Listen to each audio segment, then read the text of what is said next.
আমাদের মধ্যে অনেক হতভাগা মানুষ আছেন যাদের আমলগুলো আল্লাহর নিকট কবুল হয় না।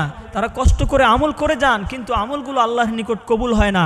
আমরা যেন আমাদের আমল বরবাদ না করি, আমরা যেন আমাদের আমলগুলো আল্লাহর নিকট সুন্দরভাবে পেশ করতে পারি, এজন্য একটি শর্ত হচ্ছে যে আমাদেরকে শিরক করা যাবে না।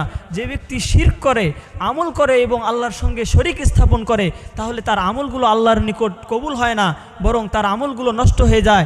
আল্লাহ তাআলা কুরআনুল কারীমের মধ্যে বলেন, আউযু বিল্লাহি মিনাশ শাইতানির রাজীম, ইন্নাল্লাহা লা ইয়াগফিরু আন ইউশরাকা বিহি ওয়া ইয়াগফিরু মা দুনা যালিকা লিমান ইয়াশা।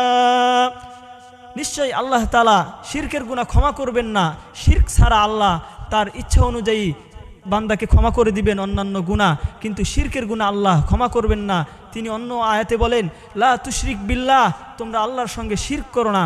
এজন্য আমরা আমল করব, শিরকের ব্যাপারে আমরা সতর্ক থাকব, আমরা যেন শিরক না করি, আমাদের আমলকে যেন আমরা নষ্ট না করি।